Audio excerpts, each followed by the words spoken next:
পুরো কাহিনী না শুনলে তো এটাও হইলো না। রাস্তা কি কাহিনী হইছে এরকম? এই যে ওই জায়গায় থেকে ইমরান ওই জায়গায় থেকে ক্যামেরা কাট দিবি এনে বই থাকবি তোরা বুঝলাম না। দেখো ও আর শিখে দেবো ক্যামেরা কাট দিবি এনে বই থাকবো তা বই থাকবি ভেদো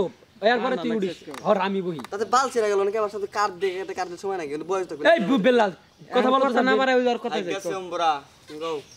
মিনিট বেশি হইলে কানের নিচে শুনমার মু এখন এত কথা করার দরকার আছে উনি বইছে না পরে বুঝছাও ওই বাড়িতে থেকে তো বিদায় টিদায় নিয়ে বাইরে হয়ে পড়লাম ওর তো হট মেজাজ রয়েই গেছে মানে উনিও তাড়াহুড়া করতেইছে সকালে সেরকম অন্তি গাইলাম যে সব বাজারের মাঝখান দিয়ে আইতাইছি ওই সব বাজারের মাঝখান দিয়ে মনে করো যেরকম বিকাশের দোকান নাই থাকলে পরে টেহা উড়ান যাবো না এখন এ সমস্যা ও সমস্যা এখন ওই যে কইলাম যে টাঙ্গাইল শহরে গ্যাস বন্ধ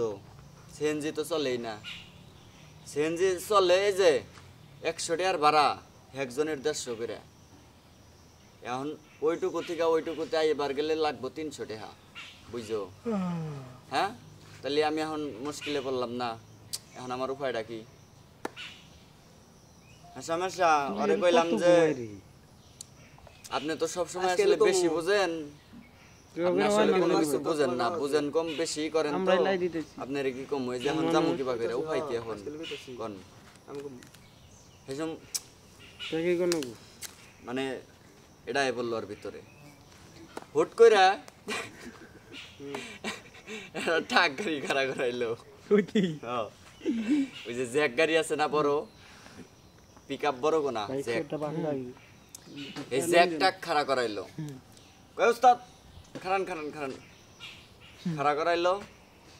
আমি ভাবছি যে কি নিকা খাড়া করাইলো আমিও পয়সা হারাহারি নাই এখন আমার ডাক দিল আহেন বুঝছাও পরে এখন কয় কি কয় ওস্তাদ আপনি কোন দিকে যাবেন কয় আমি একবারে পাকুল্লা যাম হাইওয়েতে উঠবো একবার হাইওয়েতে উঠবো তাহলে হাইওয়েতে উঠলে পরে তো ও পাকুল্লা দিয়া সকি বুঝছেন নাকি পাকুল্লা দিয়া না মানে হে পাকুল্লা যাবো মানে হাইরোড উঠবে ওমপিতে কাইতাইছে হাইওয়েতে ওইটা ইমবরা ইয়াবো বিশ্বাস দিবা না মনে করো যে হেসুম গাব